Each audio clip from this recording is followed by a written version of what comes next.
prevê queda na produção de carne bovina no ano que vem. Marco temporal e corrida eleitoral. Assuntos para Ana Amélia Lemos, jornalista e senadora, nossa parceira aqui. Muito bem-vinda. Boa noite, Ana. Boa noite, Simone. Bom retorno, né? Obrigada. Estava com saudade já de vocês. Você estava numa boa missão também, maravilhosa. Viajar, como diz o Santo Agostinho, é como quem não viaja, é como se lesse apenas a primeira página de um livro. Então, viajar muito, a gente aprende muito, né? Enriquece muito, né? Em 5 minutos agora você já me deu várias coisas sobre Portugal, sobre Lisboa e Portugal e sobre essa perseguição, eu diria, entre aspas, sobre os imigrantes, né? Isso é um tema muito crucial no mundo todo hoje, né? Mas você botou aí uma pauta importante aos nossos telespectadores, uma boa noite para todos. Hoje o Congresso está em ebulição, uma movimentação muito grande. A Câmara acaba de dar uma demonstração de violência na presidência da Câmara por conta do processo que envolve o deputado Glauber, lá do Rio de Janeiro, e que tem uma situação complicada de cassação de mandato. Então, está uma guerra lá parecida com aquela do início do ano de tirar o presidente Mota da cadeira e botar outros deputados lá, aquela confusão, que é sempre mal isso para a democracia. E o Senado discutindo, como você lembrou bem, o marco temporal. Mas vamos por partes. Você começou falando, Simone, na questão dos dados da CNA e das projeções para o agro brasileiro. 2025, melhor dizendo, foi um ano revelador do impacto que o clima representou sobre a produção brasileira, atingindo especialmente regiões como a região sul e a região nordeste do país continental. Por conta dessa situação grave de perdas de safra e outros fatores como a queda dos preços dos mercados internacionais, das principais commodities brasileiras, do aumento dos custos de produção, aumento de combustíveis, aumento de fertilizantes, o Brasil ainda é dependente de muitos insumos agrícolas que são importados, então isso agrava a situação de uma economia que esses produtos são dolarizados. Então sobe o dólar, a situação fica mais cara para o agricultor. Resultado disso tudo, uma composição perversa para o agricultor. O endividamento agrícola em 2025 sobre 2026 passa de 3,4% no ano passado para 11,4% neste ano, nesse exercício de 2025. Isso é a demonstração mais clara da gravidade que o setor está atravessando. Então, por isso que há uma perspectiva também, Simone, de um olhar para 2026. O cenário político impactando sobre o cenário econômico, especialmente aquilo que nós consideramos a locomotiva da economia brasileira, que é o agronegócio. Então, nós estamos numa situação, embora a gente tenha números extraordinários sobre soja, por exemplo, liderança na produção, aumento na produção de milho. Por outro lado, nós tivemos uma queda na produção e no preço do arroz e também problemas no Nordeste com a queda do preço da cana e uma redução também dessa cultura. Nos dois casos, dos dois extremos, a questão climática impactando sobre a produção. Então, vamos torcer, rezar para São Pedro, né, que é o regulador da questão do tempo, para quem acredita, e que 2025, a safra 2024, 2025, 2026, venha compensar esses prejuízos e a questão do endividamento seja resolvida da melhor forma possível. O Rio Grande do Sul talvez é o estado com um problema mais grave, porque ele representou também o cometimento de suicídio de quase 30 produtores rurais do Rio Grande do Sul, a maioria deles produtores de arroz, e é uma situação, eu diria, insustentável. O Ministério da Agricultura sabe e reconhece isso, porém, as medidas que o do governo poderia tomar em relação a isso foram muito lentas e quando elas chegam, já chegam muito tarde. O sistema financeiro, para se proteger, cria um problema e, mais grave ainda, a falta de um seguro de renda que assegure para o produtor, no caso de uma perda, a renda que ele ofere dessa atividade. Então, nós estamos aí numa conjugação de fatores negativos e sobre os quais não há controle. E o Brasil precisa urgentemente encontrar um caminho para ter um seguro rural adequado ao tamanho da sua safra anual de agricultura.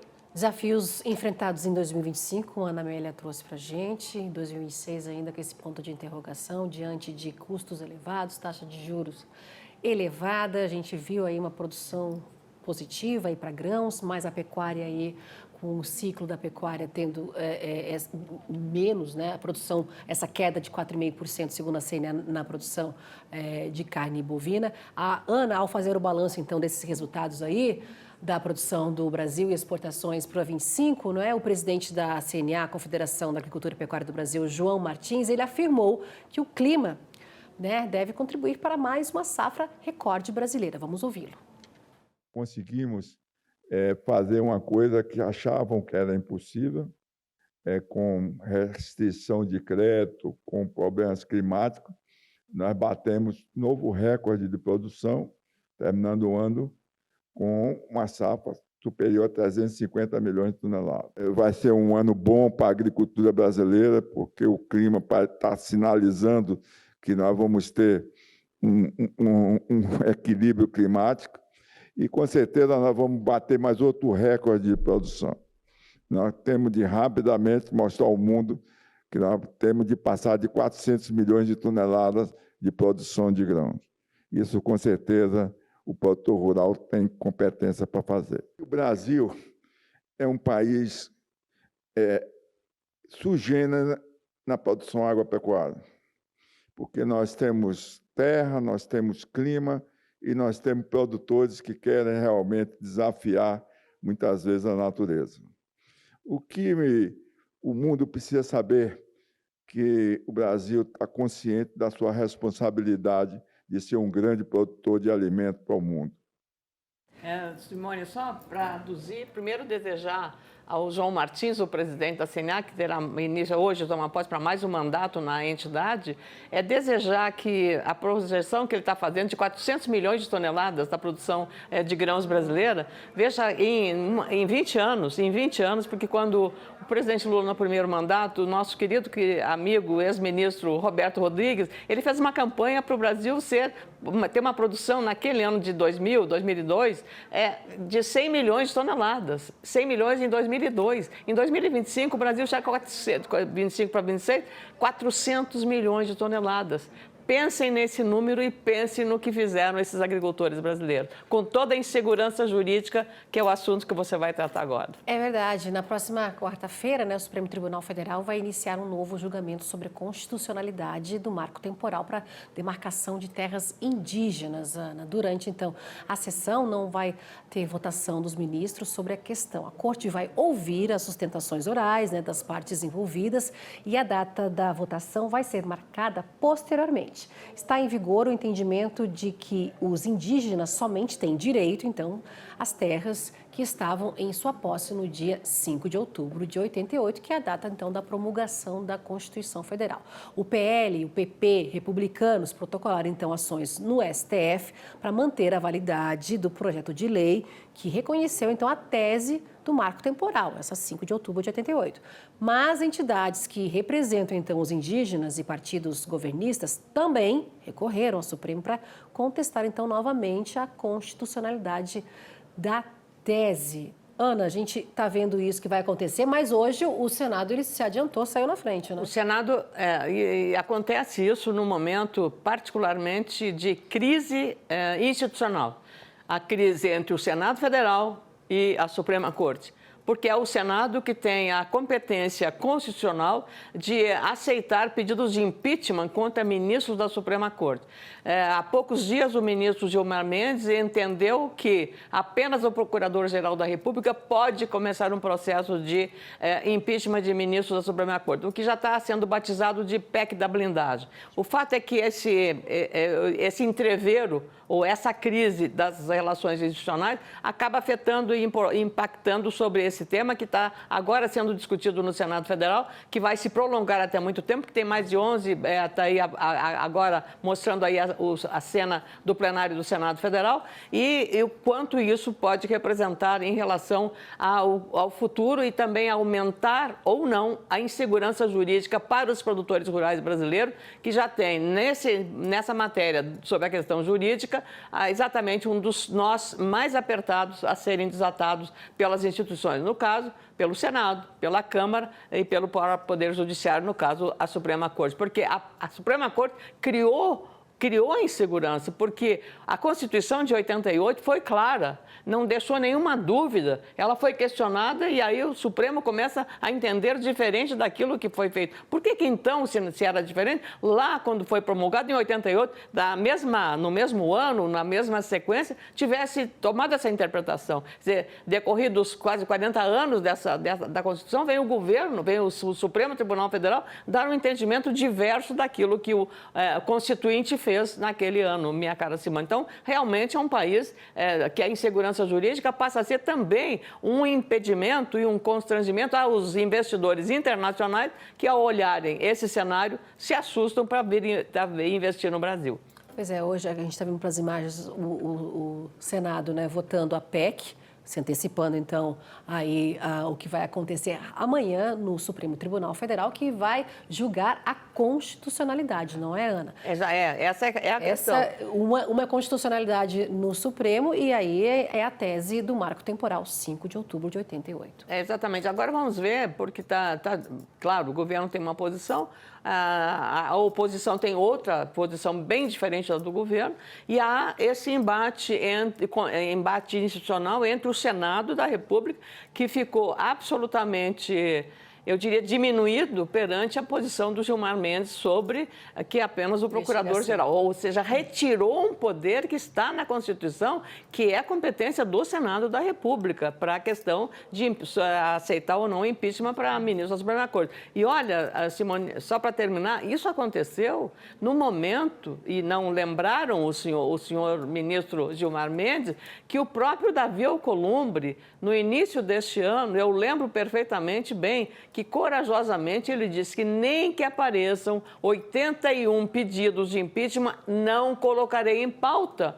Ou seja, ele deu a palavra e colocou o nome dele, ele como político e como parlamentar, na hora que todo o país fica clamando pela possibilidade de impeachar ministros, especialmente Alexandre de Moraes, ele teve a coragem de dizer isso. E agora a resposta, veja só, a essa garantia dada pelo presidente do Senado, no caminho inverso do ministro Gilmar Mendes.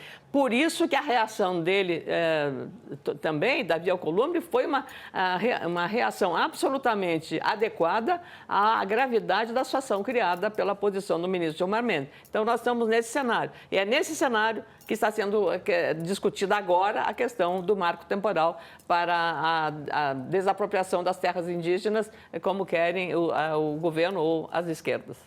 Nosso último assunto aqui, vamos continuar falando agora de política, né? O governador de São Paulo, Tarcísio de Freitas, falou pela primeira vez, não é, Ana, sobre a pré-candidatura de Flávio Bolsonaro à presidência. Tarcísio de Freitas disse que é leal, então, ao ex-presidente Jair Bolsonaro. A resistência, então, dos partidos ao nome de Flávio é grande, vamos ver. Uma pré-candidatura que ainda não empolgou o Centrão. Numa visita a Curitiba, o senador Ciro Nogueira, presidente do PP, colocou em xeque a viabilidade de Flávio Bolsonaro numa eleição presidencial. Se eu tivesse de escolher pessoalmente um candidato para suceder o presidente Bolsonaro, eu não tinha dúvida, era o senador Flávio, pela minha relação próxima com ele. Só que política não se faz só com amizade, faz com pesquisas, com viabilidade, ouvindo os partidos aliados. Isso não pode ser uma decisão apenas do PL. Ciro voltou a dizer que só 2 candidatos podem unir o centro e a direita. Os 2 candidatos que poderiam unificar essa chapa era o nome do governador Tarcísio, que era o mais forte, ou do governador Ratinho. Entre os dois, o Centrão e o mercado financeiro preferem mesmo o governador de São Paulo, Tarcísio de Freitas. Durante um evento na Grande São Paulo, Tarcísio foi recebido aos gritos de presidente.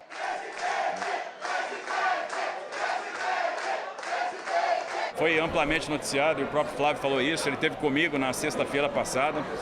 Nós conversamos sobre isso. O presidente Bolsonaro, que é uma pessoa que eu respeito muito, né, e sempre disse que eu ia ser leal ao Bolsonaro, que eu sou grato ao Bolsonaro, eu tenho essa lealdade, é inegociável. Ele disse, né, o Flávio, da escolha que o Bolsonaro fez pelo nome dele. E é isso, o Flávio vai contar com a gente.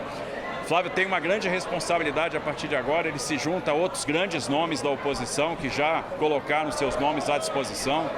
A gente tem o Romeu Zema, a gente tem o Ronaldo Caiado, acho que outros nomes vão aparecer, a gente pode ter aí o Ratinho Júnior, todos extremamente qualificados, e a responsabilidade que recai sobre os ombros dele agora é discutir o futuro do Brasil, é estabelecer um plano de consenso que pense, que olhe aí o futuro do nosso país. São muitas questões que vão demandar projeto, que vão demandar esforço, que vão demandar liderança, e o Flávio agora se apresenta, né, para fazer parte, para liderar, para encabeçar também esse projeto.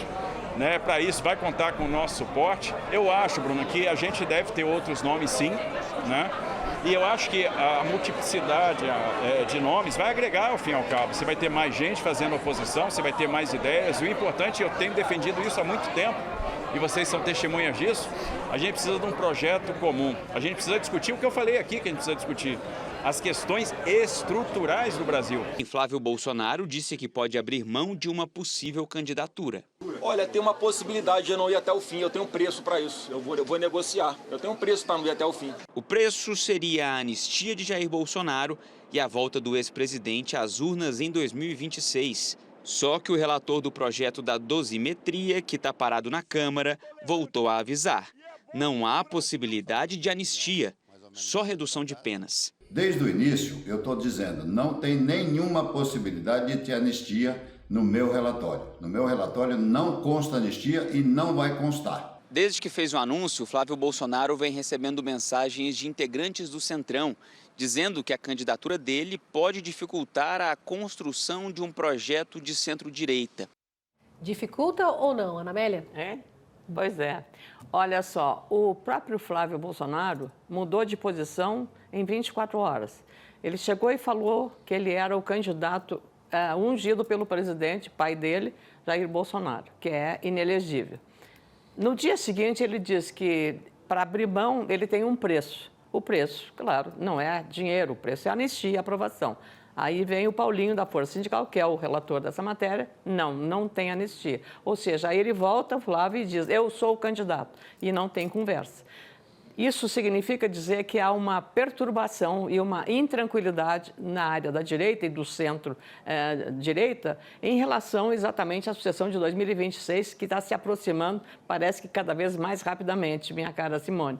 E é exatamente esse discurso aí do meio de campo que o Tarcísio Freitas, o governador de São Paulo, que é o queridinho de toda a área econômica, porque vê nele um gestor necessário para botar a casa em ordem, botar o Brasil nos trilhos novamente, porque entendem que há muito aumento de carga tributária, gastos excessivos e um desequilíbrio fiscal insuportável. Então, o Tarcísio representa para a visão perspectiva do empresariado, especialmente das lideranças de centro-direita ou da direita, também uma questão. E mais do que isso, ele nunca perde de dizer, eu tenho fidelidade com Jair Bolsonaro. Então, isso também cacifa o próprio Tarcísio Freitas em relação às questões do relacionamento com o grande líder do país e da direita, que é o ex-presidente Jair Bolsonaro. Então, isso talvez, embaixo da ponte vai correr muita água ainda, né, Simone? Mas o fato é que está em jogo o futuro do Brasil, um futuro de estabilidade ou um futuro de instabilidade.